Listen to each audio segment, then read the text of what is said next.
Good evening, everyone. This is Salaam Islamic Center. Today we have our guest speaker as Dr. Zaman Stanizai from Pacific Graduate Institute.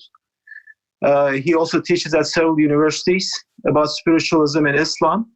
So today our main topic is Masnawi and its background. So Dr. Zaman Stanizai, the floor is yours. Please, we will go with 40 minutes of your talk, and then the Q&A will finish at 7:30.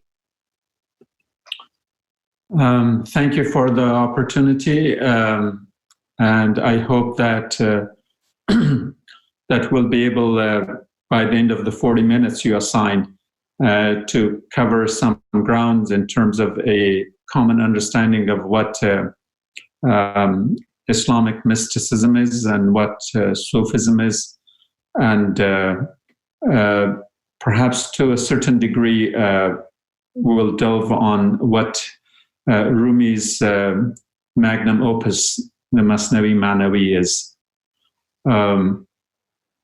Let me start by saying that words can never convey the full depth of thought. That's why poetic parlance occasionally compensates for that shortcoming. The reason is that words in and of themselves may have certain meaning, but a context gives them a different meaning, and that depends on who uses them and for what purpose. And as far as Rumi is concerned, in particular in the context of the Masnawi, my understanding is that, or my interpretation is that his poetry is a treatise on an interactive divine love that nurtures special spiritual stirrings in the depth of the human heart. That is a lot of words, but the interactive divine is the way God is represented in the Quran. It's not a monologue, it's in many cases a dialogue. Mm-hmm. And the nurturing of the spiritual stirring is that there has to be something more than the mere human survival, which makes us part of the animal kingdom, or rather. And then the depth of the human heart is that this would have to come from a yearning, not necessarily a need for survival, but a need for being. And that's why the understanding of the Sufis is that the world in which we live is not perfect. To use a Buddhist term, this is the world of impermanence. And not just in terms of the fluctuations of things, but rather in terms of its true reality. And the way Rumi is, the medium that he is using for this are through his supplications, through his contemplations, meditations, reveries, as well as his lyrical yearnings of the divine love. And he weaves the weft of mysticism from the woof of the Quranic fiber. And in that sense, the best way to describe it is that the Quran is emphasizing a meaning, an objective, getting the purpose across to humanity. And in it, there are stories that are referenced.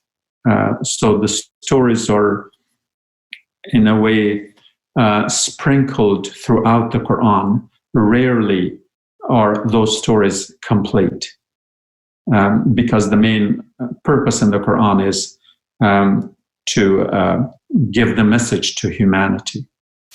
What the Masnawi does is that it reverses that format. That, in a sense, it is one story. And in that story, there are many parenthetical stories. So there are stories within stories within stories. In other words, the context is a story, and in it, certain principles that are either directly derived from the Quran, and sometimes paraphrased, and sometimes Rumi, as a poet, takes the poetic license of freely making up certain stories from the Islamic culture, the cultural milieu, and contextualize them, the concepts within those stories. So it's, in that sense, by some it's called the Quran of the non-Arabs. The idea here is that he uses a lot of metaphors and allegories beyond the literal and the interpretive. And through these, he tries to send a message. And in it, he is telling a story. But we are invited to make our own stories. And those stories provide the context in which certain realities are manifested. I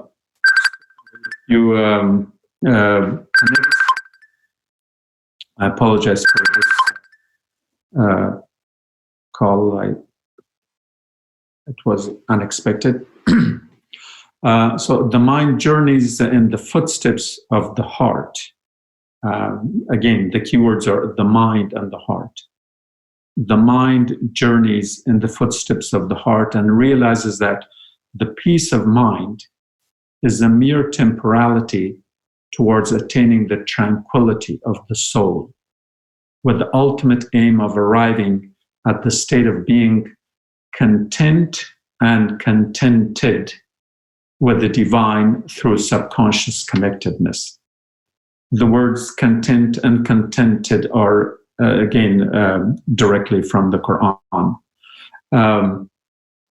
So what Rumi does is that he is artfully simplifying these concepts in a certain way, that he simplifies challenging thoughts and he is beautifully infusing them with complex issues. It's this simplification that sometimes gives people the idea that, yes, this is a poet, perhaps a great one, who is telling us stories. And in telling us stories, we often forget what they stand for.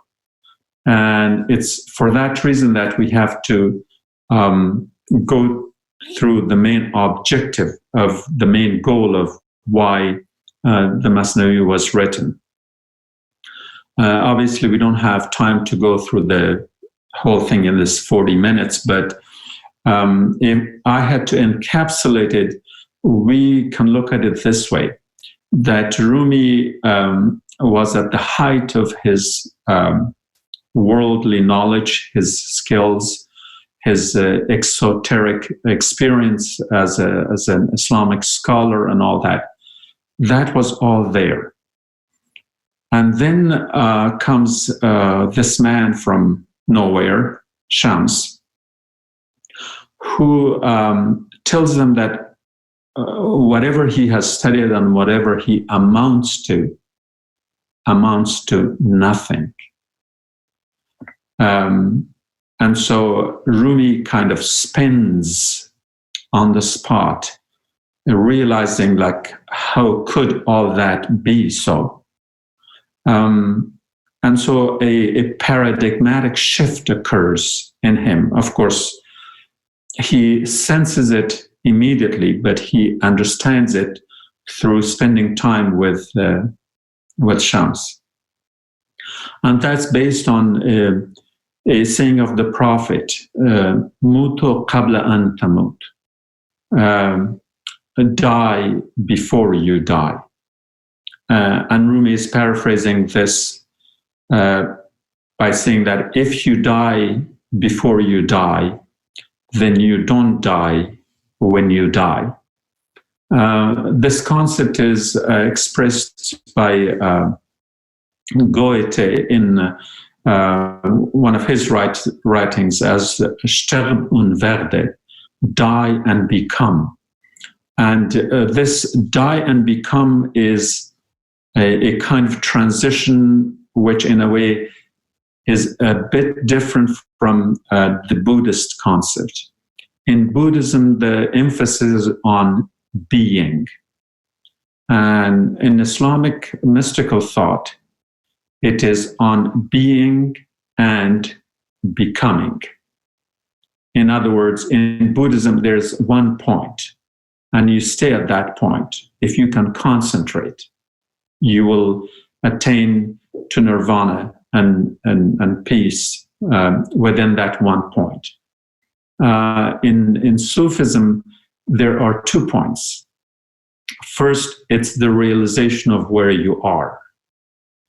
And second, that you have to move from that and become something else.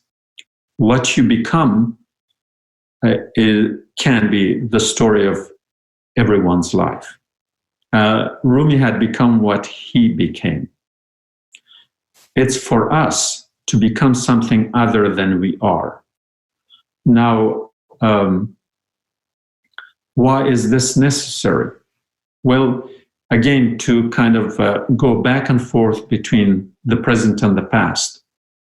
If you don't understand the necessity for the second point, for the becoming, then you either are, in the Buddhist sense, or in some cases, you're not even aware of where you are and what you are. In other words, the purpose of life. And I think in order to understand that, we have to kind of, as they say, to have a test of reality.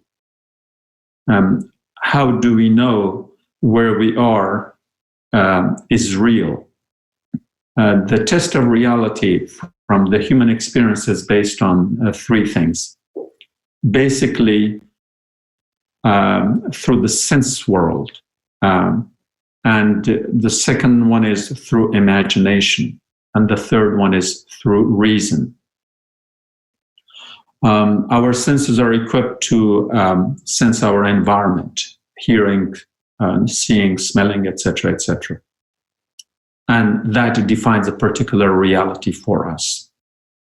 And we absolutely believe in that reality as being the only one, because we sense it, we experience it. So it's an experiential reality. But imagine if you were born blind and you never knew the meaning of color other than the word itself. Then that particular dimension of reality will be absent for you. Now, the second one is the imagination. And imagination is not the fantasizing of things.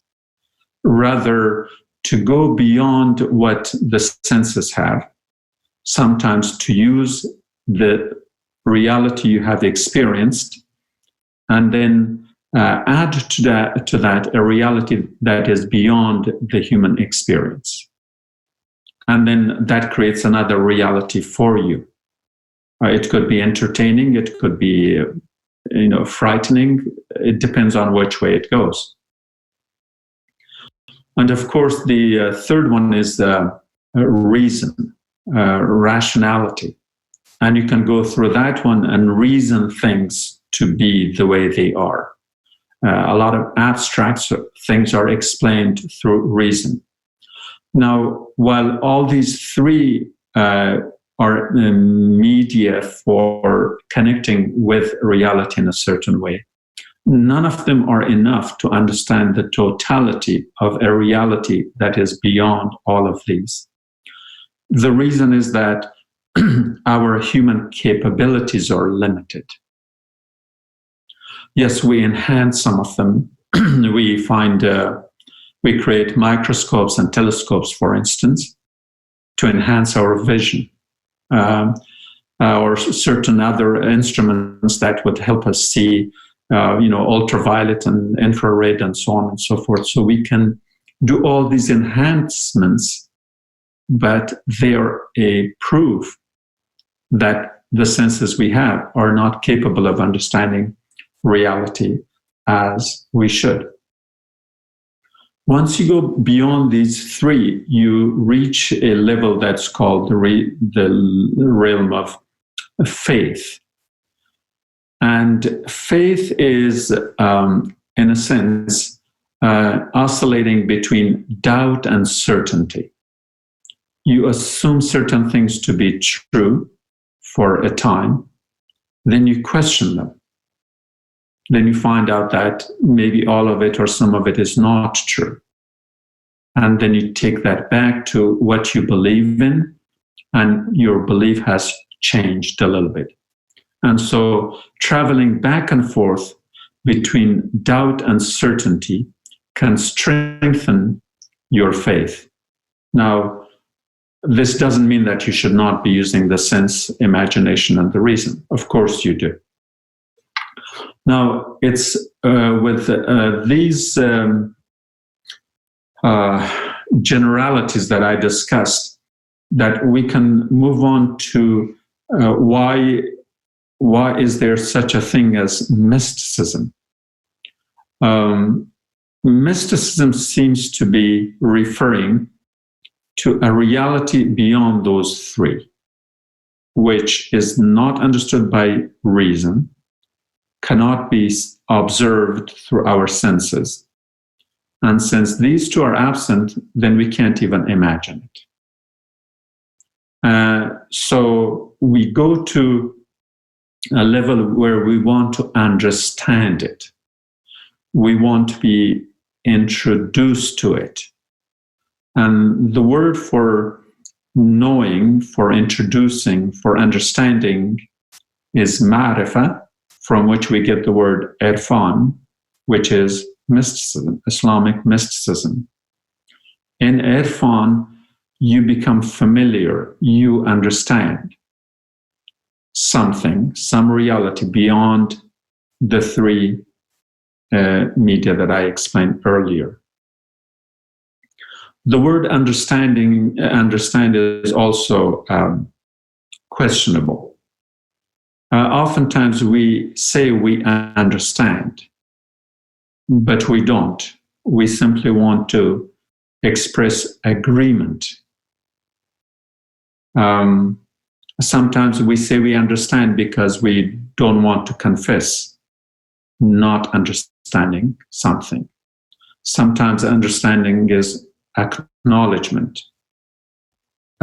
So therefore, when we are talking about irfan, is to have a glimpse to the other side of a reality that we have not experienced. Do we understand it?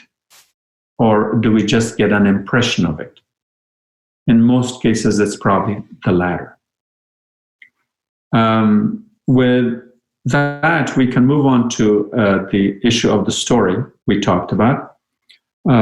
So Masnawi is a story. It's a long poem. It's one of the world's longest poems. It used to be the longest.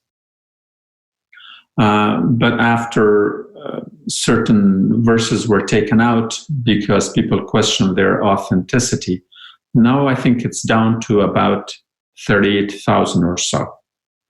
That puts it right next to Mahabharata as one of the longest poems. But what is it all about? Poetry can be a short poem, a quatrain, a ghazal. You read it from start to finish. It will probably take you, say, 2-3 minutes, 5 the most, and you're done and over with. Why would someone read 38,000 verses? Think about it. It was written, the writing process of it took some 12 years. with an intermission between the first book and the last four. So kind of the intermission that will take it to 16, 17 years. So a person spends his whole life on this poem. It was meant to be more like a textbook. Now, there is no way we can talk about all the whole story, obviously. So I'm going to give you a snippet, a very, very brief description of what the main story is about. The sidebars and the parenthetical and the footnotes will leave that out of it. It says that there once was a king to whom belonged the power of both the temporal as well as the spiritual world. So the king had two aspects of his personality, or his character. He went on a hunting trip to hunt some deers or some other wild animals. And on the way there, his eyes fell on a handmaiden that was walking with her master along the road. The king falls in love with her, and can't hide his feelings, so he simply pays for her and buys her. And when he brings her to the palace, she falls ill, she becomes sick, and the king orders all the physicians in the court, the best ones in his kingdom, and they do whatever they possibly can, but everything they do usually has the opposite effect, not the usual one. And so they come with the confession to the king, telling them that they did everything possible, but nothing seems to work. So the king becomes very upset and very desperate, and very powerless. And he runs bare feet to the mosque and starts praying. That's the only alternative that's left to him. And as he prays, the prayer carpet is bathed in his tears, and he cries and he pleads and all that. And then he falls asleep as he does his prayer. In his sleep, he has a dream. And the dream says, O king, good tidings to you. Your prayers are granted. If tomorrow a stranger comes to your door, we have sent him. And then he gets very pleasantly surprised, and in the excitement, he wakes up. And he goes back to the palace, and the next day he's waiting, perhaps looking through the window down to the city, the streets, to see if that mysterious person who was supposed to come will come. In other words, if his dream is going to come true. And then he sees a person from a far distance who is walking towards the palace, perhaps not necessarily to the palace, but the king quickly goes and gets him and tells him that I've been waiting for you, welcome, and all the rest. And he tells him what his problem is. So this man, the divine physician, goes and sees the handmaiden, the king's beloved, and he tries to find out what's wrong with her, and he does his own therapeutical experimentations, and comes back to the king and tells him that she is sick and that he has diagnosed what her problem is and suggests a solution. And the solution is that the person who would heal her illness is in Samarkand, and that someone has to be sent to bring a certain person from a particular address. Now, Rumi gives all that in detail, for which we don't have time here, of course. So they go with the gifts and the money and a horse and find the person and brings him back. And when he's brought back, the physician tells the king that he should be left alone with this girl, with the handmaiden, to enjoy themselves and virtually to have fun, whatever they wanted. They should be both fed and all that. They are in love and they spend all their time, courtship, friendship, whatever you may call it. And in the process, because they spend so much time with each other, the man who was a goldsmith in Samarkand, the goldsmith slowly becomes weaker and more feeble physically, and eventually he dies. And when he dies, the handmaiden is now ready to accept the king. Now, why this story? What was the objective? If we go, the title of the talk is Beyond Metaphor. Let me give you a hint.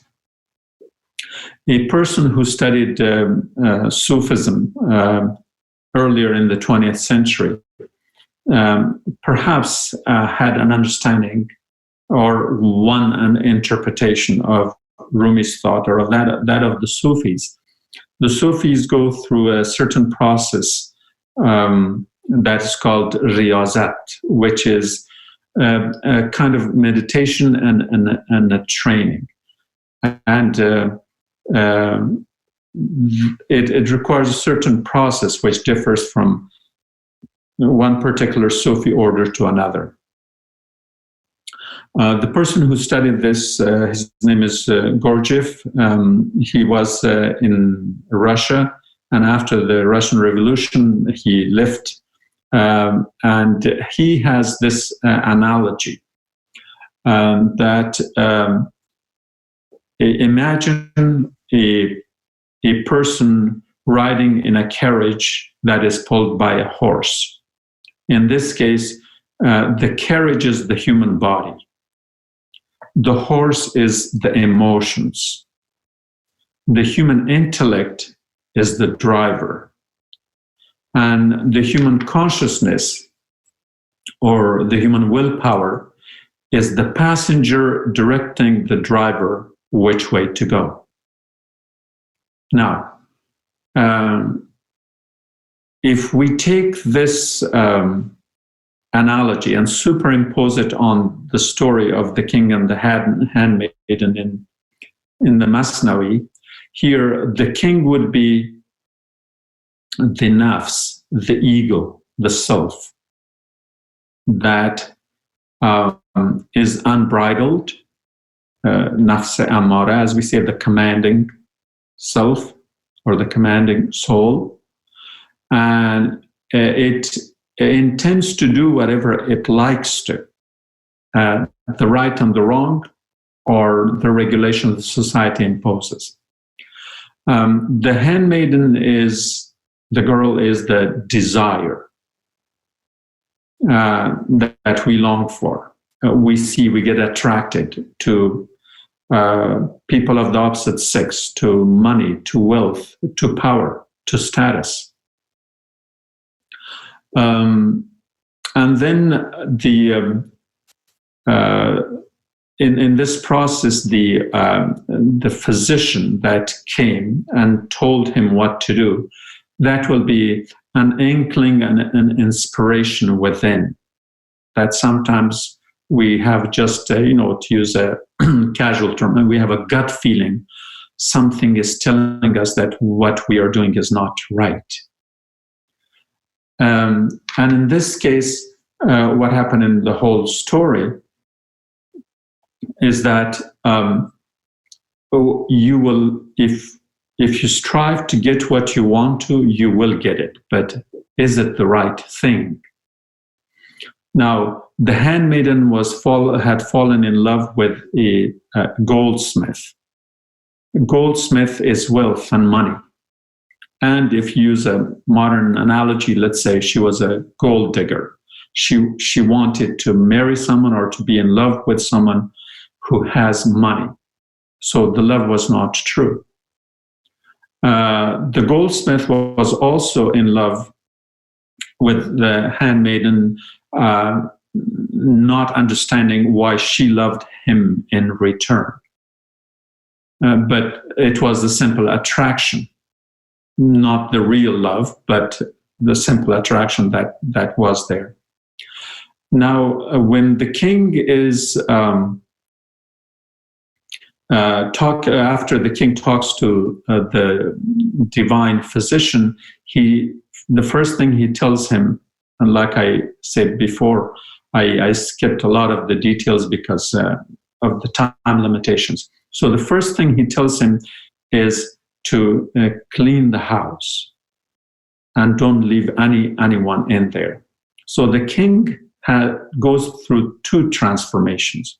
One is a shift from a desire from the worldly, from his power. He relied on the court physicians. He thought that they could do the work. Only when they failed, then he turned to God. And when he goes to the mosque, he prays, which is a conventional prayer. But then he also cries. And that is the cleansing of the inside, as tears are often toxic, toxicity you get out of your system. And then he has a dream, which will be understanding reality through that realm of imagination. So dream is like imagination. It's in the dream that he gets the message.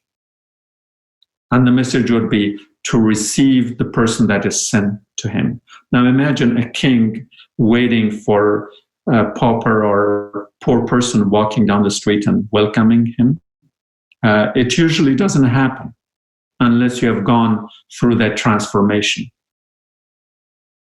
And the next thing is that the physician, the divine physician, is telling the king, look, you cannot love someone who loves someone or something else. So unless the maiden's worldly love, the maiden's attraction or desire for wealth has been satisfied, there's no way she will understand true love. And that's why in the Sufi tradition we say the human love for another human is simply a reflection of the true love of humans for God. Except that if you don't understand God the way you should, then there is no way you could love God. The Sufis emphasize that the relationship of man, humankind, to the divine has to be based on love and not on a simple obedience, a necessity of the human-God relationship. That is something we all understand. But here you go beyond the understanding. And so each one of these two, in order to understand the true love, would have to make certain sacrifices.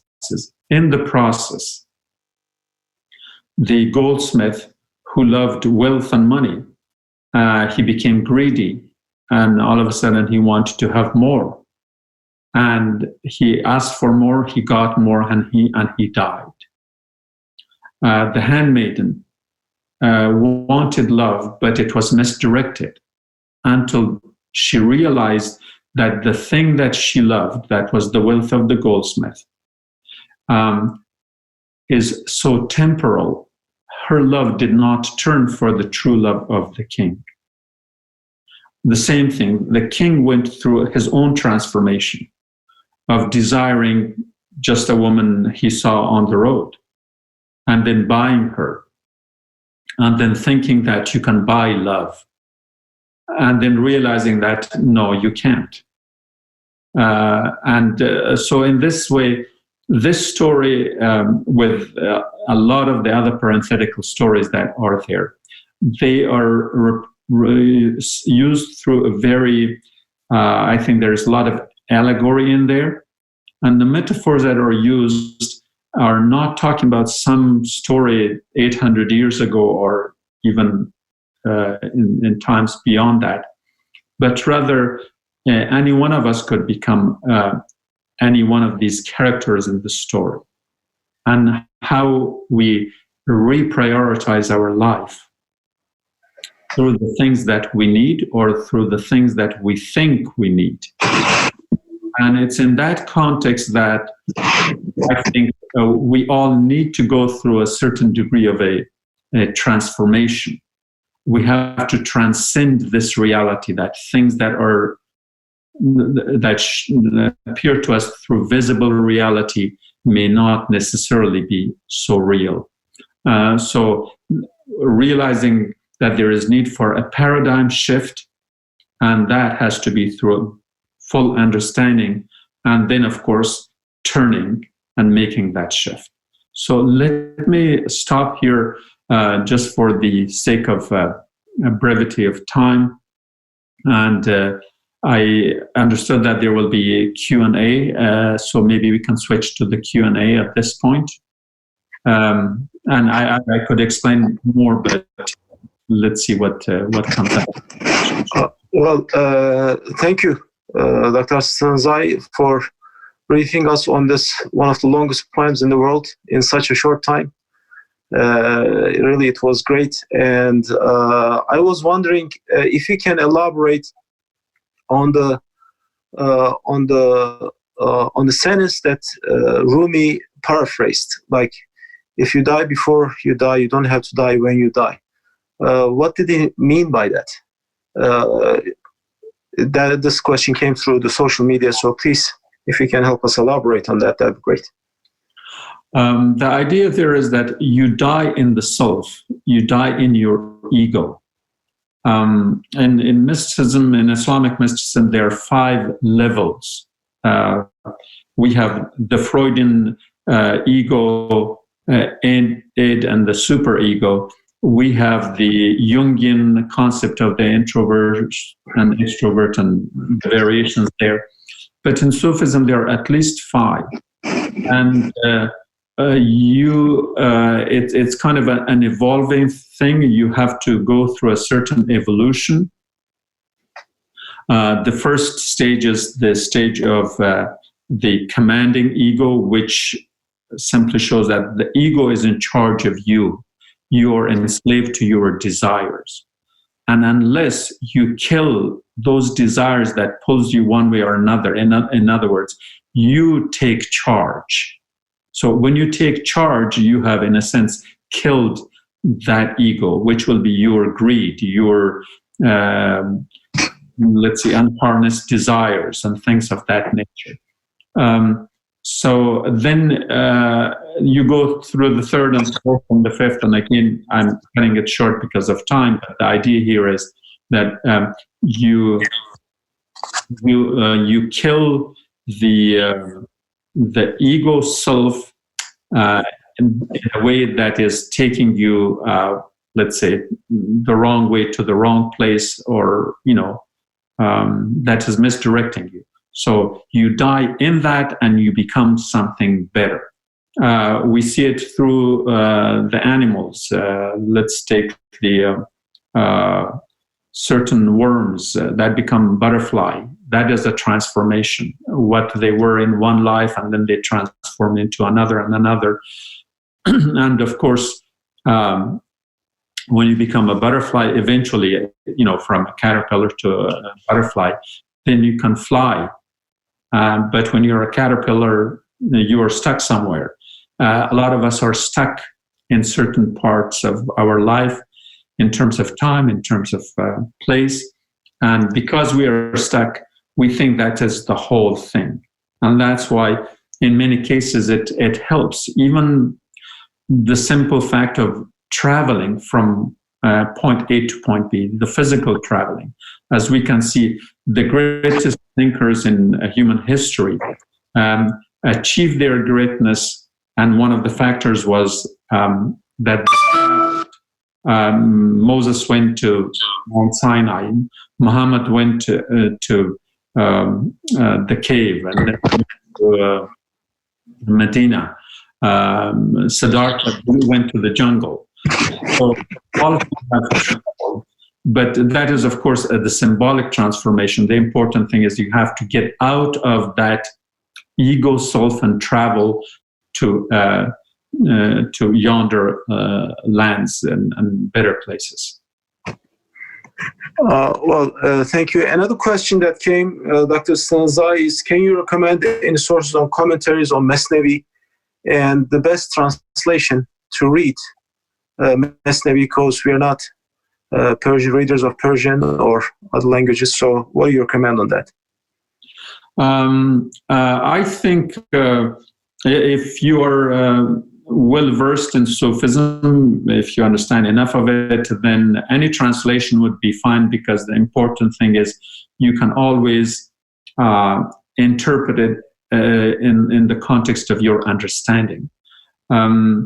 If you are new, I would recommend Coleman Barks's translation. He doesn't have the whole Masnawi, of course, but certain portions of it. He has that. But Reynold Nicholson's translation of the Masnawi back from almost 100 years ago, 1926, that is considered one of the most authentic. It's very literal, but literal in the sense that the context is still there. You do understand what is being said. Now, because the language of poetry in general and Masnawi in particular is very, very allegorical, you may just enjoy the poetry for the sake of poetry. But it's also possible that if you have an understanding of it more in the spiritual tradition, and it doesn't have to be Islamic spiritual, it could be any spiritual experience with any tradition, then you could extrapolate a lot of meaning from those that would help you. So Reynold Nicholson is the one that I would recommend. There are you can also find through the internet. Oh, wonderful. Thank you.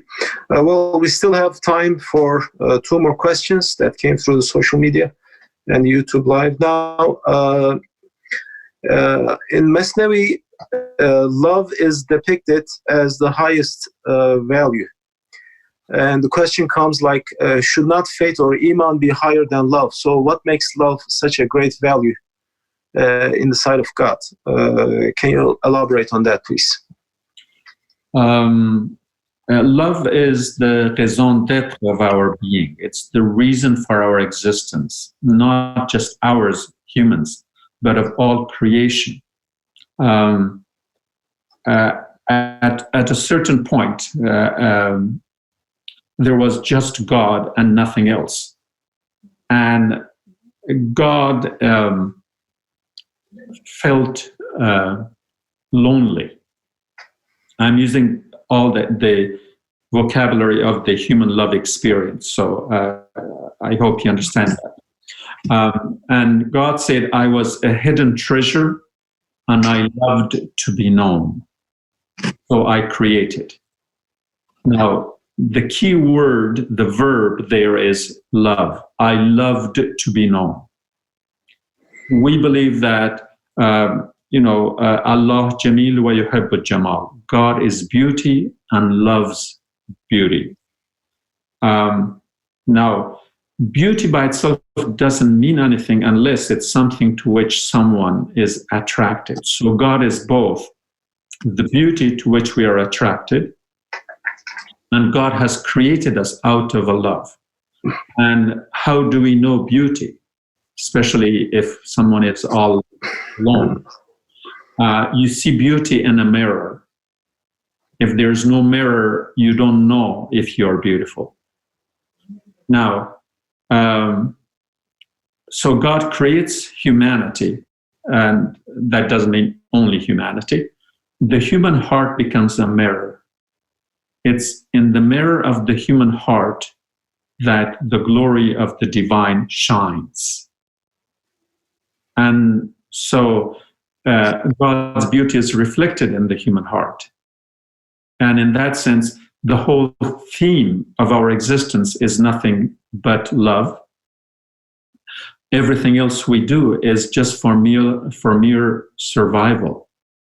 And I read somewhere in these days that we are in quarantine, is that someone says, yes, it's good to be waiting, to be expecting, but it's not good if you're waiting and you're not expecting to be waiting for anyone. So it's good to have someone in your life for whom you are waiting. Loneliness is something that we all experience, especially in these days. And that should tell us that the sense of longing and the sense of belonging is one of the most powerful and the most necessary needs of humans. The greatest punishment we impose on people in the prison is in the isolation cell, to leave them all by themselves. Not that they're not fed or clothed or, they have all of that. But even the company of other prisoners can be used as a reward. I mean, psychologists study these things.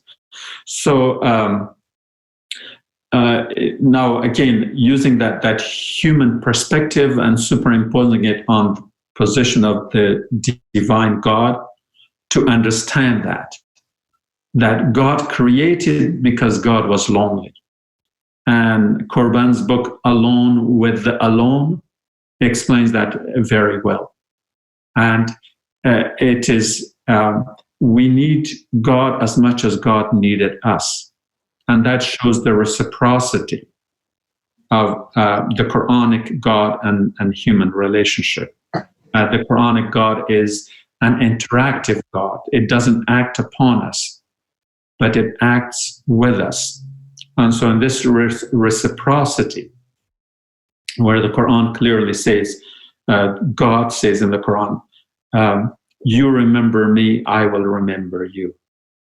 This is reciprocity. This is connectedness. This is out of love. It is not a God that imposes things upon you and subjects you to those. Rather, it interacts with you. Unfortunately, most of us are thinking in terms of an ancient God. And yet we have brought that very, very old concept of the divine that might be 3,000-4,000 years old. And just because we use the word God, we bring that perception of God and put it in our modern day thinking of God. Perhaps that's one of the reasons that many people run away from religion. Religion seems to be passé.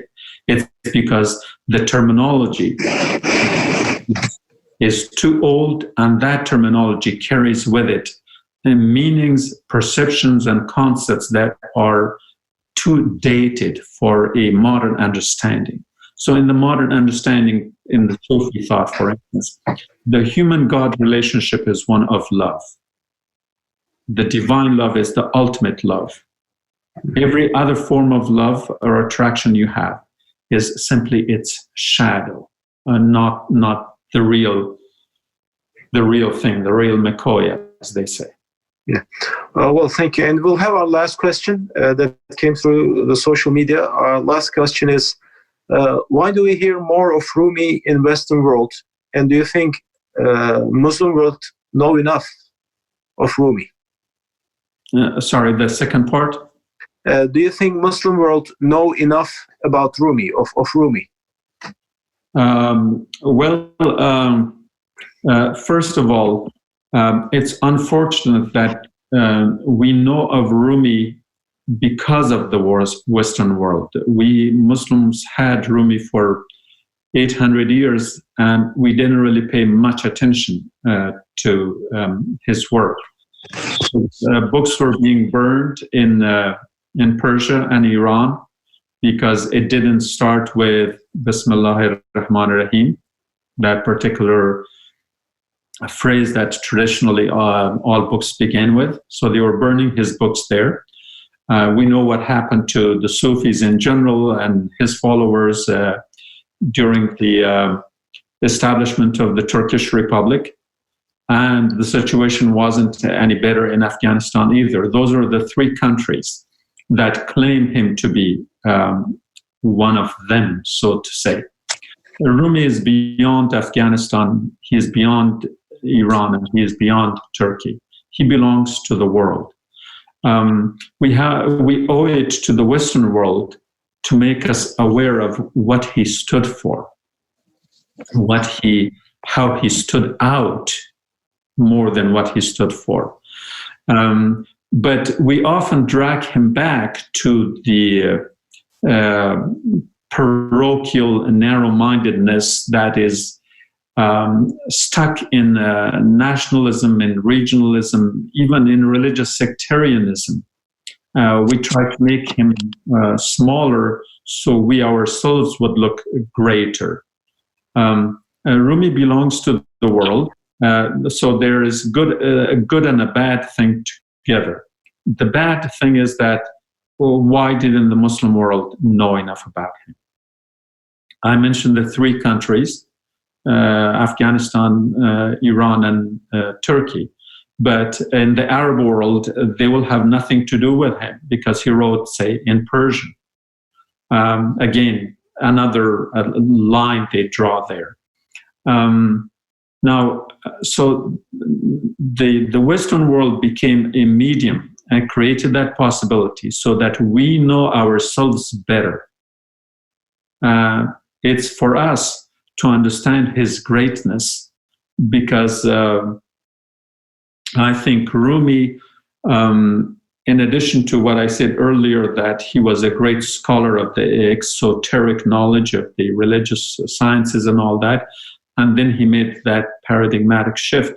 But then when you look at his relationship with Shams, in my analogy, if I can take the liberty of adding this to it, is that think of the relationship between Rumi and Shams as the relationship between Socrates and Plato.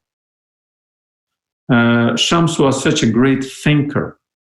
He was so absorbed with the thought itself that he rarely had time to sit down and write it. That's Socrates for you. And then he was looking for someone who would write that. But before someone could write it, that person had to understand it. So that there has to be a bridge built between the two that could be crossed in a manner where they would understand each other. In other words, Rumi became the mouthpiece and the pen for the thoughts of Shams. And Shams had all the great knowledge, most of it unconventional. He probably didn't go to school, but all the schools are not the schools that sort of confines us in four walls. The whole world has plenty to teach us, of course, if we take the time. I think under the current circumstances in the United States now and in the rest of the world now, I see a lot of people who know that, oh yeah, they have neighbors, they have friends, they can talk, they don't have to spend all their time thumbing through their smartphones. That didn't make them very smart. So in that sense, I think the Masnawi is the combination of the thoughts of Shams that have gone through the mind of Rumi and that have been analyzed and processed and then presented in beautiful poetry. And the reason for the poetry is twofold, or probably more than that. One, that Rumi did not like poetry at all. In fact, he spoke against poetry most of his early life, until he fell in love with this brilliant mind of Shams. Then overnight he became a poet. So it was that desire, that yearning. The second thing is that it was a convention for people to make sure that they write in poetry, so it will minimize plagiarism, so that people wouldn't be adding and subtracting words and paragraphs here and there. So that was another purpose that poetry served. And the third purpose would be one where in poetry we easily can recite and remember. That's why we teach children, the nursery rhymes that they never forget for the rest of their life. So rhyming helps us memorize things, and so that will be the other purpose. So in that sense, we have to be thankful to the Western world that had helped us become aware of one of our great ones. And of course, Rumi is not the only one, but thanks to the West, we know him. And I wish that the Muslim world, the Eastern world, wakes up and understand that there are many other hidden treasures under the ashes of the history of what once was Islamic civilization. Well, thank you. And there was one last question, actually. If you have a quick answer for that, I know it's the answers are long, but dying in terms of ego is a crucial part of transformation. How can we grasp a better understanding of our ego to get to the final destination? Well, most of us understanding in the worst time of our life, when our relationship is messed up, when we get into conflict, personal conflict, in marriage or any other relationship, or we get in trouble with, so that's when we go to a therapist, that's when we go to a psychologist, that's when that's the time when we think that, something is wrong, because we define health basically as the health of the body, the physical. And the greater health is not the health of the body, but that of the mind. And that's why, psychology and therapy is becoming popular now, because our physical needs are met for the most part. But then when you look at it, even as the wealthiest countries on the face of earth, we realize that, our problems are not solved. So we, like I said, we often become aware of the problem when we have, we become aware of the ego when we have a problem. But I think the Sufis went about this going through their own meditation techniques. The outline I gave you earlier about the understanding of what reality is. We live in the age of rationalism, where to us reality is only that which reason describes, which reason accepts, and which reason explains. Reason and rationality are wonderful, but they are not everything. They can help us understand the things that are that can be understood through rationalism, but not everything will be understood through that. So if we know that the reality in which whatever reality we live in is not the only reality, and we go outside of that and assume, just for the simplicity of a logical thinking, that instead of understanding that as the only reality, to understand it as one of the realities. And as the Quran says, God is the God of Rabbul Alameen, the God of the worlds, that is the God of the many realms of reality. And in that case, we can explore to see how many layers of different realities we experience, we live through, we understand.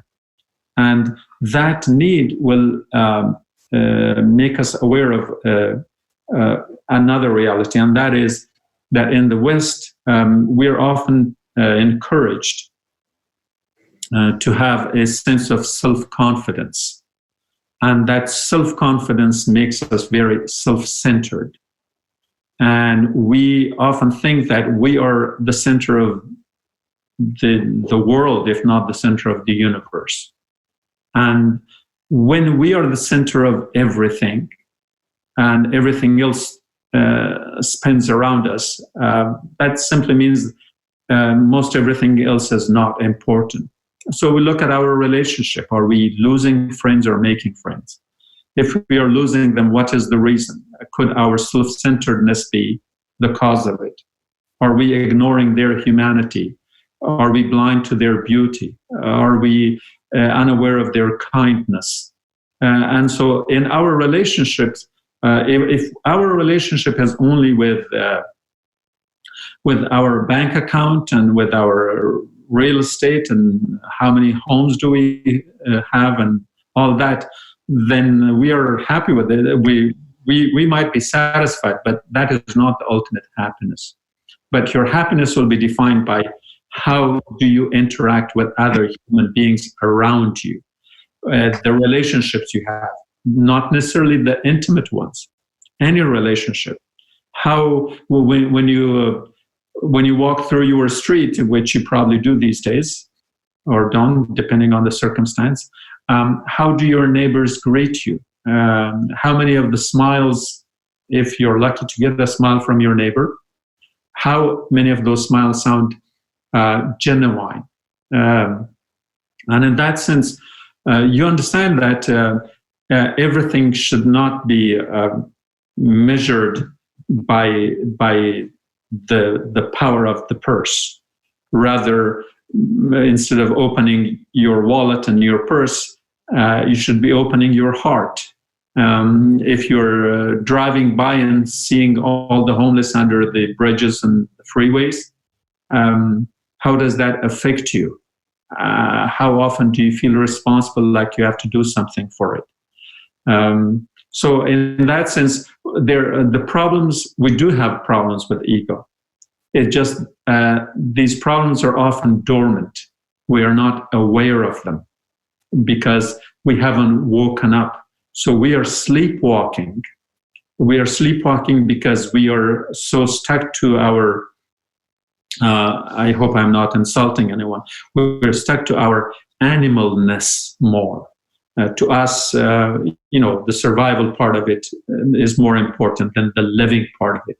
If we switch from survival to living, and living meaningfully, and living with a purpose, and living with love, and seeing and considering ourselves part of the greater humanity, and to know that we are not the center of anything. We are in the periphery of many centers that are outside of us. And we are drawn to those centers, and we go there, and we find their love, and we find compassion, we find